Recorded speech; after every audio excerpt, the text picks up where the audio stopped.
नमस्कार, NB news world में आप सभी का स्वागत है। मैं हूं धनेश्वरी दिवांगन। अब खबरें विस्तार से। राष्ट्रीय राजधानी के कैश वैन की सबसे बड़ी लूट के मामले में पुलिस ने आरोपी वाहन चालक को गिरफ्तार कर लिया। राष्ट्रीय राजधानी में एक निजी बैंक की कैश वैन से सबसे बड़ी लूट के मामले में एक बड़ी उपलब्धि हासिल करते हुए पुलिस ने आरोपी वाहन चालक को शुक्रवार तड़के एक गोदाम से गिरफ्तार कर लिया और चोरी की गई नकदी बरामद कर ली गई है।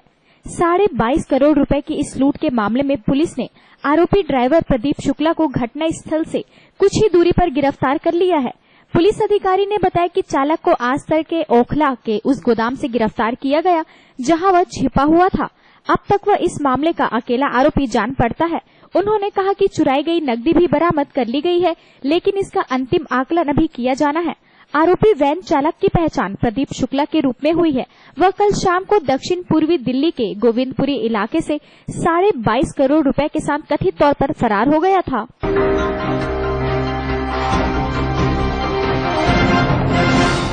प्रधानमंत्री नरेंद्र मोदी ने जीएसटी बिल पर चर्चा के लिए कांग्रेस अध्यक्ष सोनिया गांधी और पूर्व पीएम मनमोहन सिंह को चाय पर न्योता दिया है। पीएम और कांग्रेस के दोनों वरिष्ठ नेताओं के बीच यह मुलाकात आज शाम को होगी। प्रधानमंत्री नरेंद्र मोदी ने कांग्रेस अध्यक्ष सोनिया गांधी और मनमोहन सिंह को शुक्रवार शाम चाय पर आमंत्रित किया है। जानकारी के अनुसार मोदी ने सोनिया और मनमोहन सिंह को प्रधानमंत्री आवास पर चाय के लिए आज शाम 7 बजे का न्योता भेजा है। इस दौरान संसद के गतिरोध पर चर्चा हो सकती है। उधर इस न्योते को लेकर कांग्रेस में मंथन जारी है। कांग्रेस के 5 बड़े नेता इस न्योते पर विचार के लिए बैठक कर रहे हैं।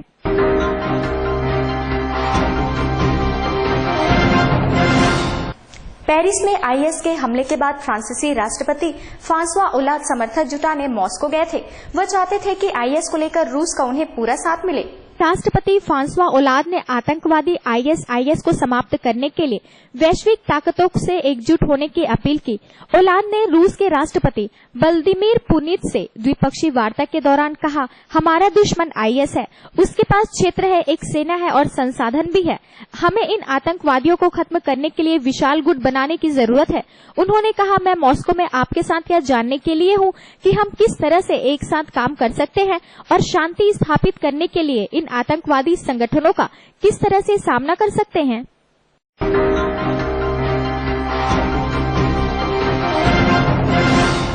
भारतीय वायुसेना इमरजेंसी या फिर जंग के हालात में हाईवे को अपने लड़ाकू विमानों के लिए रनवे की तरह इस्तेमाल करना चाहती है।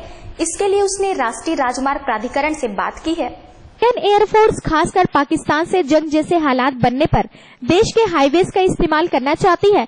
एयरफोर्स चाहती है कि देश के चुनिंदा हाईवे ऐसे हो जहां से फाइटर जेट लैंडिंग और टेक ऑफ कर सके। इसके लिए एयरफोर्स ने national highway authority of India से बात की है। अथॉरिटी से हाईवे बनाने के बारे में डिटेल मांगी गई है। शुरुआती दौर में पाकिस्तान से सटे राज्यों में 8 हाईवे को रोड रनवे लायक बनाया जाएगा। बता दें कि इसी साल मई में मथुरा के पास यमुना एक्सप्रेस वे पर एयरफोर्स ने अपना फाइटर प्लेन उतारकर इसकी टेस्टिंग की थी।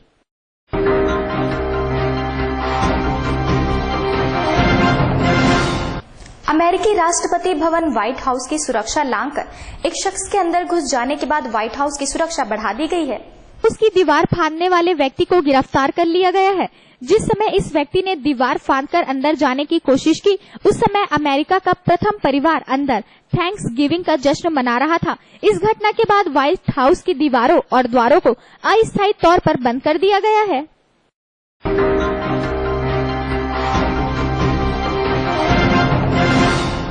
ट्यूनीशिया की राजधानी ट्यूनिस में हाल ही में हुए एक बस को निशाना बनाकर किए गए आतंकवादी हमले के हमलावर की पहचान कर ली गई है।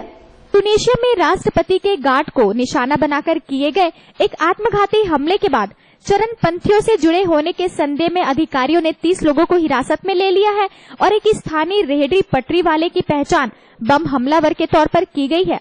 गृह मंत्रालय ने एक बयान में बताया कि फोरेंसिक पुलिस ने 27 वर्षीय हुसाम बिन हेदी बिन मिलेद अब्दली ने डीएनए के जरिए हमलावर के तौर पर उसकी पहचान की। इसके अनुसार हुसाम मजदूरों के इलाके का रहने वाला था। मध्य ट्यूनिस में मंगलवार को एक बस पर हुए इस हमले की जिम्मेदारी इस्लामिक स्टेट समूह ने ली है। हमले में हमलावर के अलावा 12 लोगों की मौत हो गई थी।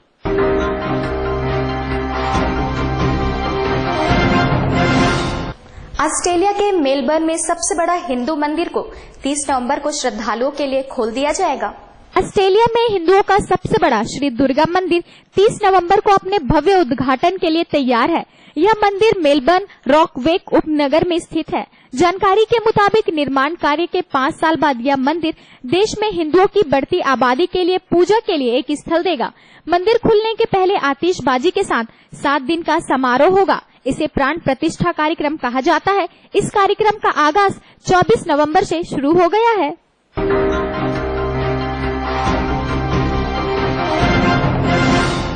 प्रवर्तन निदेशालय ने हिमाचल प्रदेश के मुख्यमंत्री वीरभद्र सिंह के खिलाफ मनी लॉन्ड्रिंग मामले में समन जारी कर दिया है।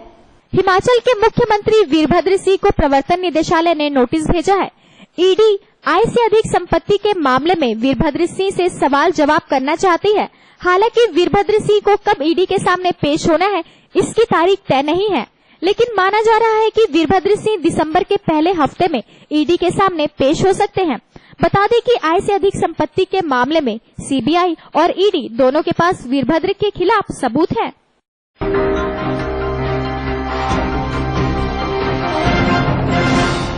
कांग्रेस उपाध्यक्ष राहुल गांधी ने महात्मा गांधी की हत्या के लिए कथित रूप से आरएसएस को जिम्मेदार ठहराने वाले अपने बयान पर खेद व्यक्त करके मामला खत्म करने का उच्चतम न्यायालय का सुझाव मानने से इनकार कर दिया।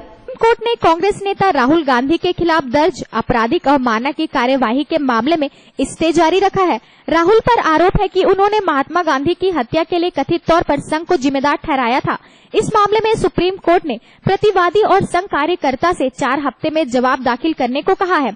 राहुल गांधी ने अपने खिलाफ जारी समन और कार्यवाही को खारिज करने के लिए सुप्रीम कोर्ट में अर्जी दाखिल कर रखी है। सुप्रीम कोर्ट में सुनवाई के लिए राहुल गांधी की ओर से पेश एडवोकेट इस बात के लिए रजामंद नहीं हुए कि राहुल अपने कथित बयान के लिए खेद जताकर इस मामले को निपटा सकते हैं। सुप्रीम कोर्ट महाराष्ट्र के ठाणे में दर्ज मामले की सुनवाई पर पहले से स्टे लगा चुकी है। अब इस स्टे को आगे बढ़ा दिया गया है। राहुल पर आरोप है कि उन्होंने 6 मार्च को एक चुनावी रैली में कहा था कि संघ ने महात्मा गांधी को मारा है।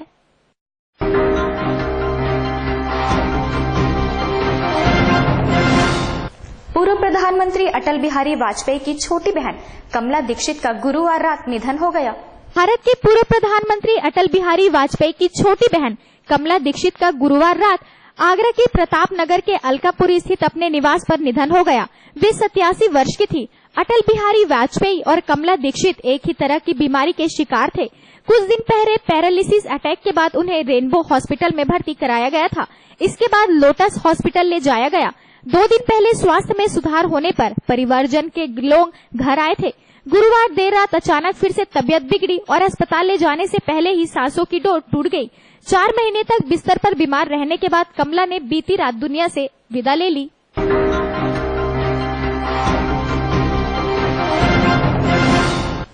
केंद्रीय मंत्री थावरचंद गहलोत ने समान नागरिक संहिता लागू करने की मांग के साथ राम मंदिर मुद्दे पर गुरुवार को कहा कि राम मंदिर था, रहेगा और बनेगा।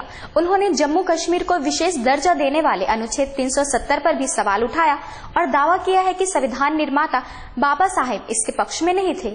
विवादास्पद बाबरी मस्जिद ढांचा गिराए जाने की घटना का लोकसभा में उल्लेख करते हुए केंद्रीय मंत्री थावरचंद गहलोत ने कहा कि उस समय उत्तर प्रदेश सहित भाजपा शासित अन्य राज्य सरकारों को भंग कर दिया गया, जो संविधान की भावना के खिलाफ कार्यवाही थी। उन्होंने कहा कि राम मंदिर था, राम मंदिर है और राम मंदिर बनेगा। लोकसभा में संविधान दिवस पर शुरू हुई 2 दिवसीय विशेष चर्चा में हस्तक्षेप करते हुए गहलोत ने कहा कि संविधान की भावना का ठीक ढंग से पालन करने के लिए समान नागरिक संहिता लागू करने की मांग करते हैं। उच्चतम न्यायालय ने ऐसा ही फैसला दिया है।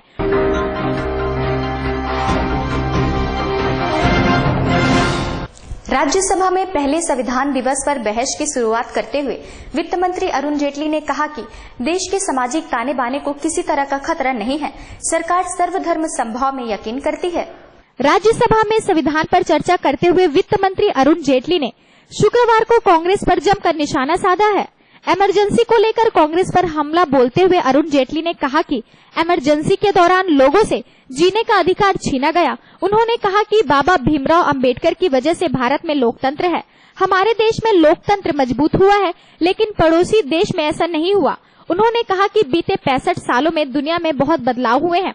सोनिया गांधी के उस बयान जिसमें उन्होंने कल कहा था कि जिनका संविधान में योगदान नहीं है वह इस पर चर्चा कर रहे हैं के जवाब में अरुण जेटली ने कहा कि श्यामा प्रसाद मुखर्जी संविधान सभा के सदस्य थे।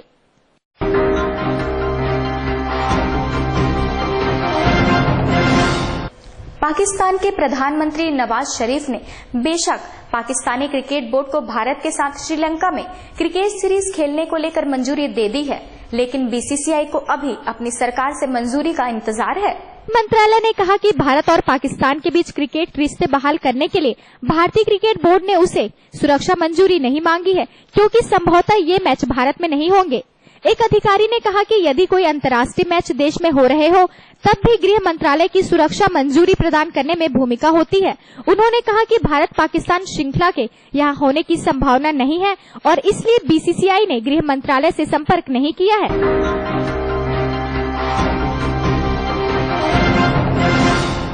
ताजा तरीन खबरों के लिए बने रहिए हमारे साथ एनबी न्यूज वर्ल्ड में।